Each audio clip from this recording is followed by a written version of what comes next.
I now give the floor to the distinguished representative of the Lao People's Democratic Republic to introduce an address by the head of government.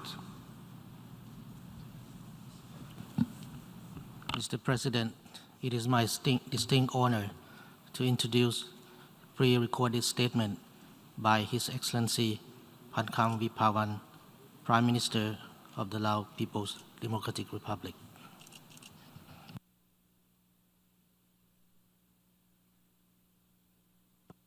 Mr. President, at the outset, on behalf of the delegation of the Lao PDR, I would like to congratulate you, His Excellency Mr. Abdullah Shahid, on your election as President of the 76th session of the United Nations General Assembly. I am confident that with your extensive diplomatic experience, you will be able to lead the deliberation to a great success.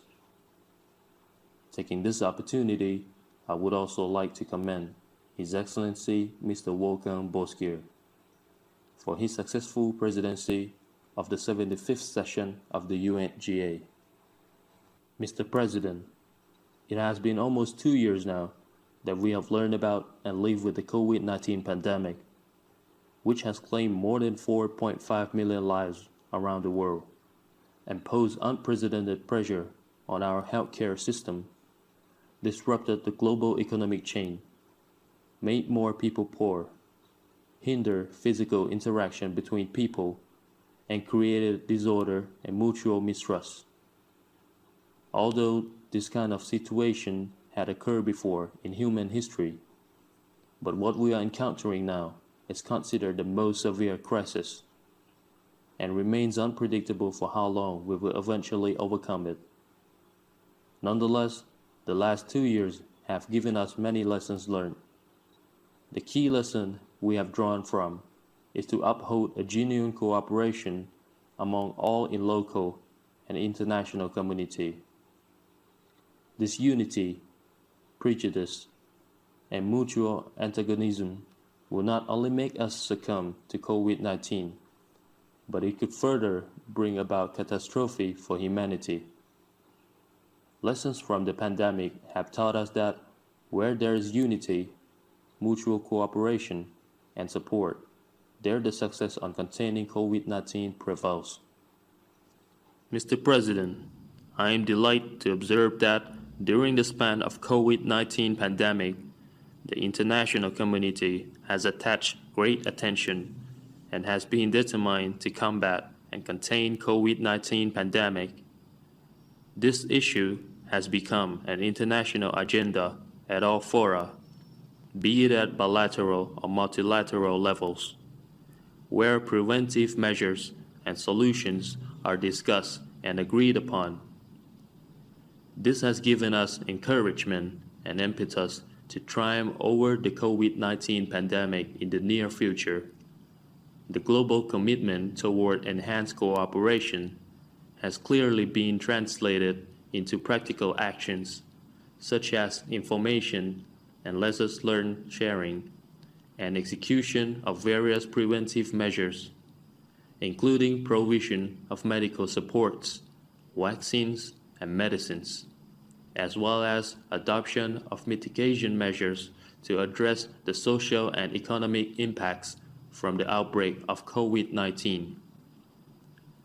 I would like to take this opportunity on behalf of the government as well as the people of the Lao PDR to express my sincere gratitude and appreciation to the international community, the friendly countries, including international organizations, for rendering assistance to the Lao PDR in various areas, which enable our country to contain the outbreak at a manageable level.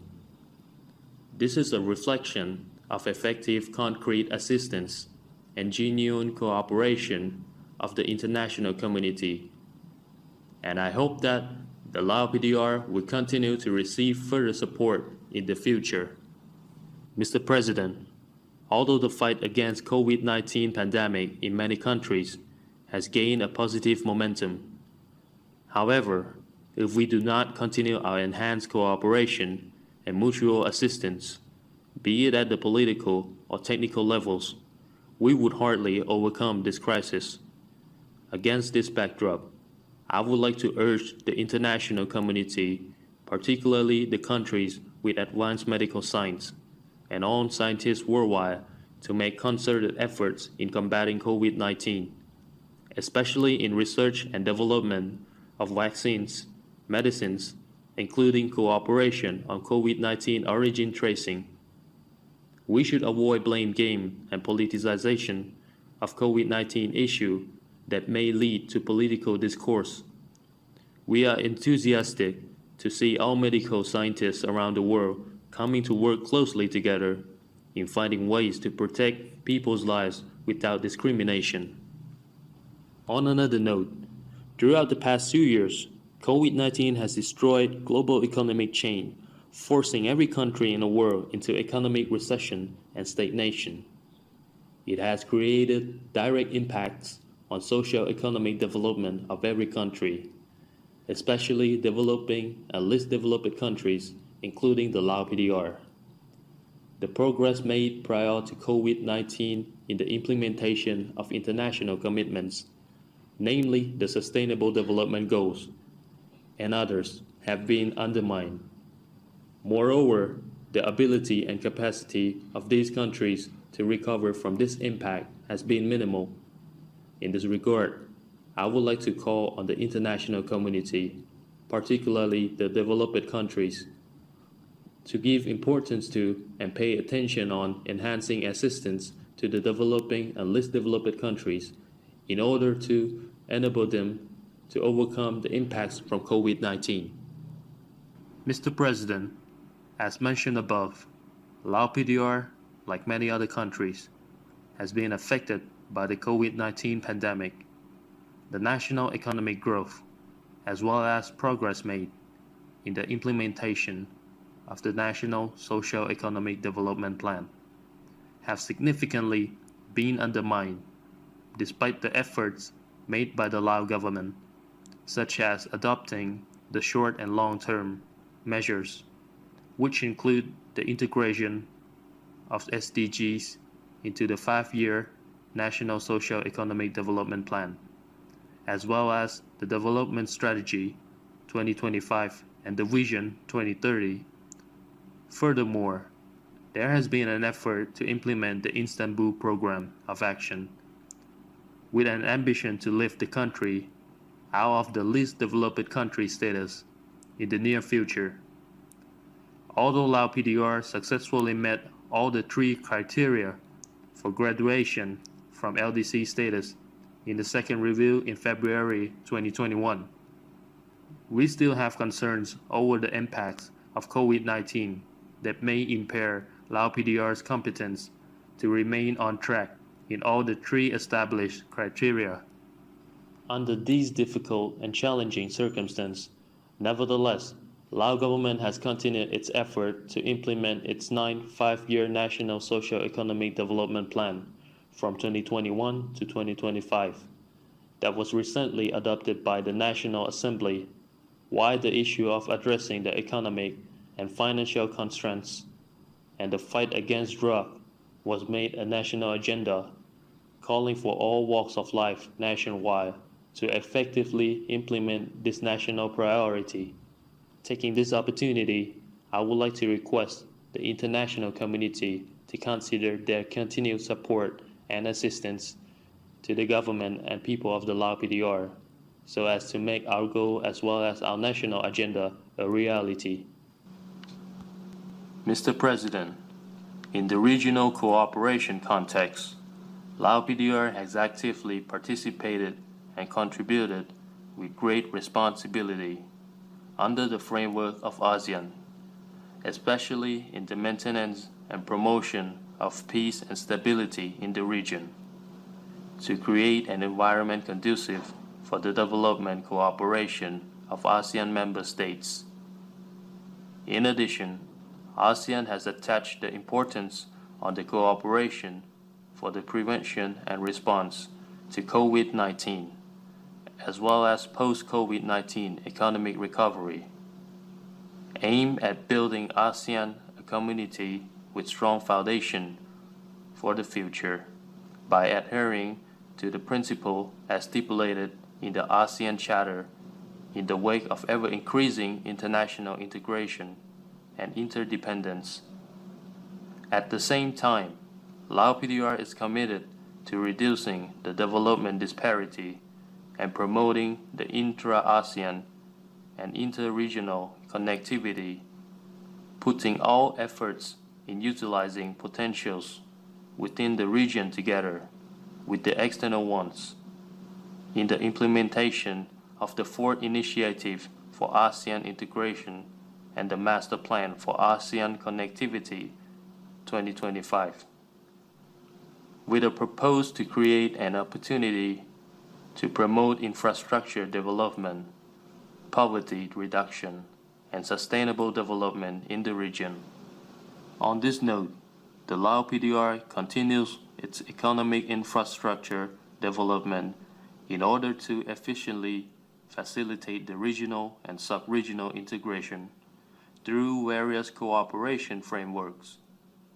One of the milestone events in the coming months is the inauguration of the China-Laos high-speed railway to be held by the end of 2021, which will mark the first ever Lao PDR's railway and the opening of a new era under the vision to transform a landlocked into land-linked country so as to further promote the better facilitation of regional trade. Mr. President, in the midst of the current global situations, which are overwhelmed with complexity, conflicts, and different perspectives, Lao PDR still stands solid on its foreign policy for peace, independence, friendship, and cooperation, as well as on the principles of conflict resolution through peaceful means, and non-interference in others' internal affairs, and always believe that peace and security is the ultimate priority and prerequisites for every nation's socio-economic development. Therefore, negotiations by peaceful means and dialogue with sincerity are pivotal in ensuring peace and cooperation. Isolation, confrontation, and unilateral sanctions imposed on one country bring no benefit for any parties involved and the international community at large.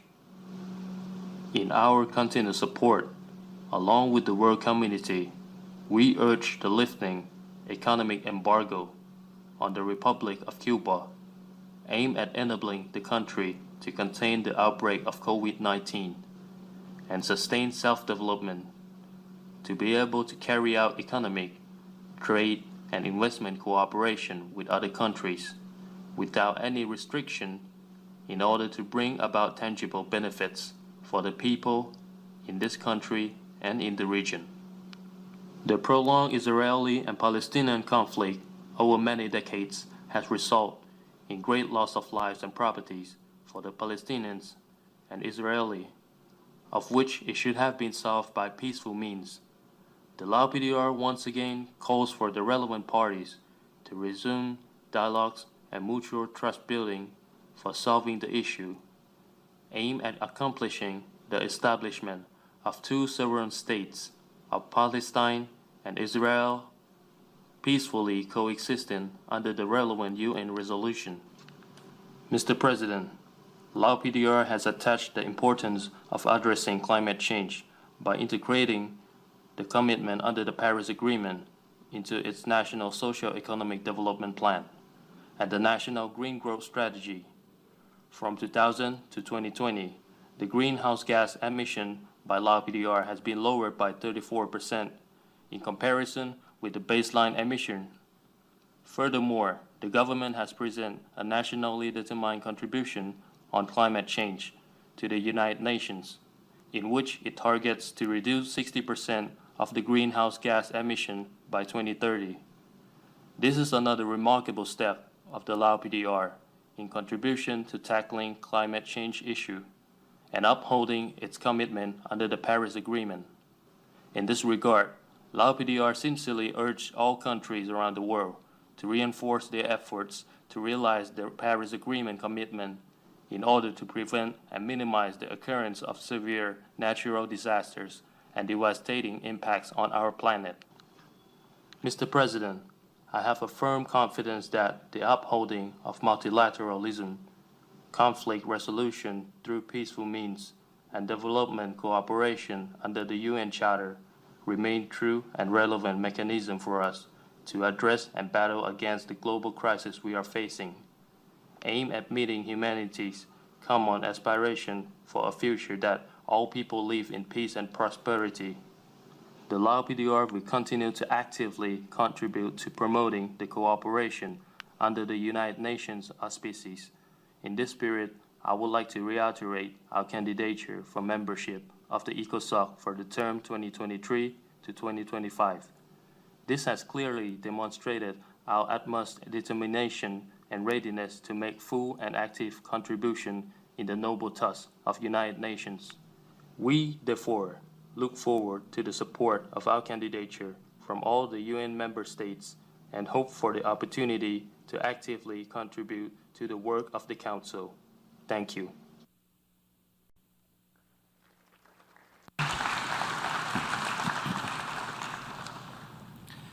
On behalf of the General Assembly, I wish to thank the Prime Minister of the Lao People's Democratic Republic for the statement just made. I now give the floor to the distinguished representative of the Sudan to introduce an address by the head of government.